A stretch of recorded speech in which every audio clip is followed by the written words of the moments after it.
Assalamualaikum warahmatullahi wabarakatuh.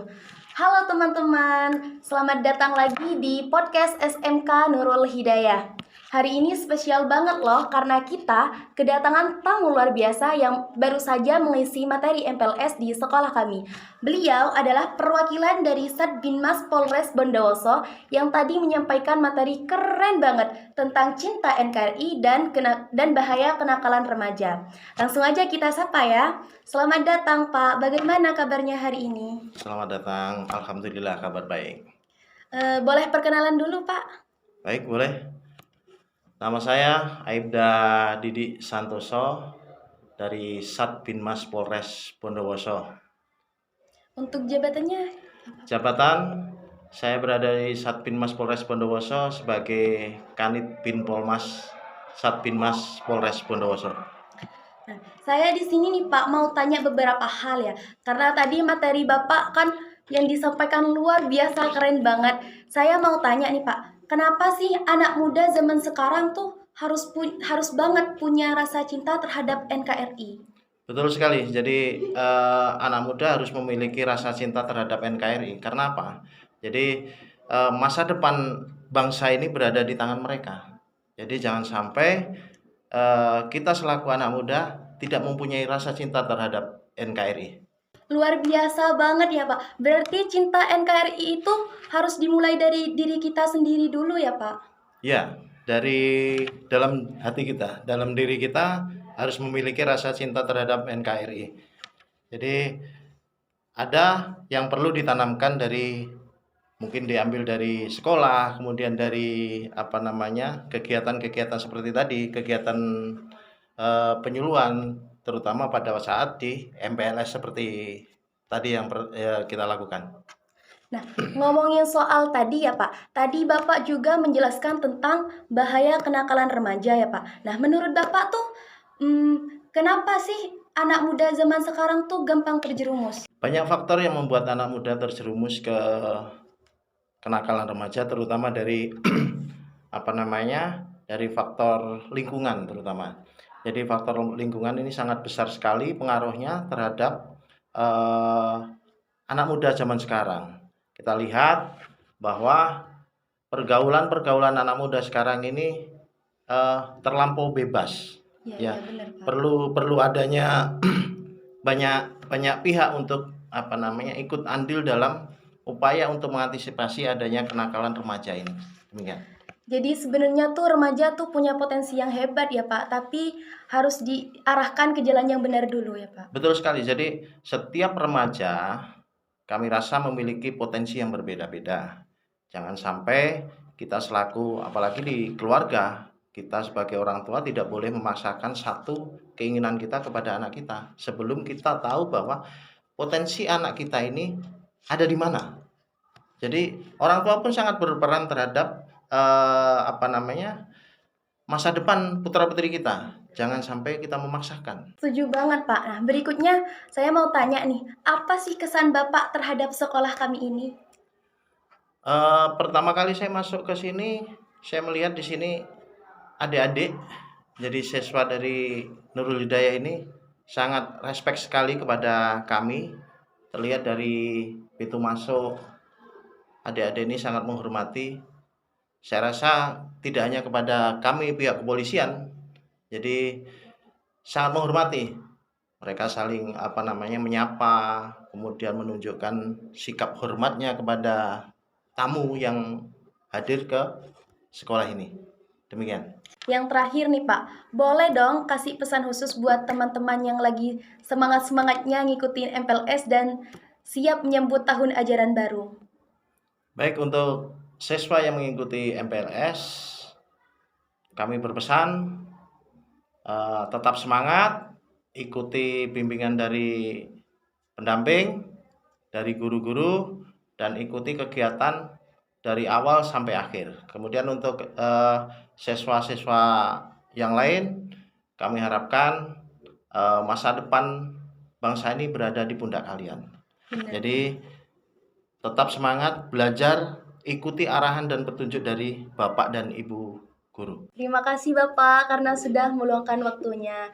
Semoga Bapak selalu diberi kesehatan Terima kasih ya. supaya selalu bisa mengayomi kita dan masyarakat ya Pak. Terima kasih. Oke teman-teman, sekarang kita sudah bersama dengan narasumber yang kedua, yaitu salah satu tenaga pendidik SMK Nurul Hidayah. Beliau adalah Ustadz Yazen Ghazali LC. Beliau juga merupakan pengampu mapel PAI dan BTQ. Dan satu lagi, beliau merupakan salah satu lulusan Al-Azhar Kairo Mesir. Langsung aja kita sapa ya teman-teman. Assalamualaikum Ustadz. Waalaikumsalam warahmatullahi wabarakatuh. Bagaimana kabarnya hari ini? Alhamdulillah, baik, luar biasa. Di sini saya mau tanya-tanya tentang beberapa hal nih Ustadz. Kalau boleh tahu, Ustadz tadi menyampaikan materi apa ya? Tentang Wiyata Mandala. Wiyata Mandala itu apa sih Ustadz? Wiyata Mandala itu, Wiyata itu aslinya pendidikan, sedangkan Mandala adalah lingkungan.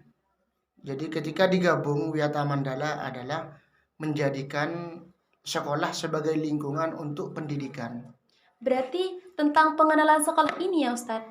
Iya, tentunya tentang pengenalan sekolah ini, sekitarnya, termasuk penerapan Wiyata Mandala itu bagaimana supaya anak-anak bisa belajar dengan baik. Terus apa yang bisa didapat dari Wiyata Mandala, termasuk bagaimana mekanisme Wiyata Mandala tersebut. Kalau boleh tahu mekanisme itu apa sih Ustadz? Mekanisme itu adalah termasuk cara, proses supaya Wiyata Mandala tersebut bisa diterapkan di sekolah. Dan mekanismenya ada dua. Ya. Mekanisme yang pertama yaitu bersifat pencegahan, supaya peserta didik tidak bisa menimbulkan beberapa kegiatan-kegiatan negatif. Istilahnya pencegahan. Kemudian mekanisme yang kedua yaitu adalah bagaimana solusi. Cara ketika ada peserta didik yang tetap melanggar aturan, kemudian tidak menerapkan Wiyata Mandala, seperti terjadinya bullying, terjadinya pelanggaran tata tertib, tidak menghormati guru, tidak menghargai siswa, nanti ada punishment. Nah, dari punishment itu merupakan proses yang kedua agar supaya Wiyata Mandala itu betul-betul bisa terrealisasi di sekolah, sehingga anak-anak bisa dapat belajar secara kondusif. Karena belajar di sekolah itu kan tidak hanya berpaku kepada materi tulis, materi baca. Benar Ustadz. Nah, dari karakter, tingkah laku, melihat temannya berkarakter baik, melihat gurunya berkarakter baik, itu juga bisa ditiru. Nah, disitulah peran Wiyata Mandala kepada peserta didik. Ngomong-ngomong tentang penanaman karakter itu Ustadz, kenapa penanaman karakter itu sangat penting bagi seluruh siswa Ustadz? Sebenarnya penanaman karakter itu tidak hanya untuk siswa. Semua manusia itu butuh karakter. Nah, cuman siswa ini awal. Sebelum peserta didik itu terjun di masyarakat, ditanamlah karakter itu di sekolah. Nah, kenapa penanaman karakter itu penting? Karena penanaman karakter itu merupakan pupuk awal atau penanaman moral untuk membentuk moral etika semua peserta didik, baik di sekolah ataupun di masyarakat. Kadang banyak yang setelah keluar dari sekolah itu moral dan etikanya rusak. Perlu diberikan penanaman karakter agar supaya terbentuk individu yang bermoral dan beretika. Berarti kita sebagai siswa adalah contoh pertama di masyarakat ya Ustadz? Iya, karena mencari ilmu itu di waktu kecil seperti mengukir di atas batu. Nah, sehingga penanaman karakter itu sangat penting dilakukan kepada siswa yang masih bersekolah. Kalau sudah tua, bagaikan mengukir di atas air. Jadi sangat sulit seperti itu. Terakhir nih Ustadz, mungkin Ustadz punya harapan untuk peserta MPLS atau adik-adik kelas kami? Harapan itu harus ada dan harus ditanam. Ya. Kalau harapan kami selaku guru PAI dan pemateri Wiyata Mandala, kami cukup menekankan karakter pada peserta didik, sehingga mereka bisa tumbuh dengan karakter yang baik, bermoral, beretika. Karena kadang kita itu terjun di masyarakat manapun, etikanya pasti berbeda. Wah, keren sekali harapan Nah. Ustadz ya. Semoga harapan Ustadz bisa terrealisasikan. Amin, amin, amin, amin. Dan terima kasih telah meluangkan waktunya Iya, Ustadz. sama-sama. Terima. Nah, teman-teman, sekarang kita sudah bersama dengan narasumber yang ketiga, yaitu dari perwakilan calon siswa baru alias peserta MPLS. Kita sapa dulu ya. Halo Mas. Halo, Kita kenalan dulu ya. oke. Silahkan. Hai, perkenalkan, nama saya Muhammad Adi Saputra. Alamat saya dari Desa Koncer Kidul, Tenggarang, Bondowoso. Asal sekolah saya MTS Nurul Hidayah, dan jurusan yang akan diambil oleh saya adalah jurusan TKJ. Terima kasih. Di sini saya mau tanya-tanya, gak apa-apa kan? Oke, Apa saja kegiatan yang sudah dilalui oleh emasnya di hari kedua MPLS ini? nah dari jam 6.30 biasanya itu sholat duha berjamaah, lalu setelah itu check-in dan masuk ke ruang MPLS. Nah, kebetulan tadi ada materi cinta NKRI.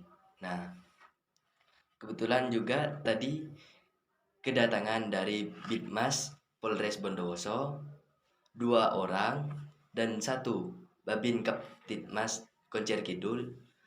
Nah, saya sempat bertanya di tengah-tengah materi. Di materi itu ada sesi tanya jawab. Nah, saya bertanya, bagaimanakah cara mengurangi kenakalan remaja pada zaman sekarang?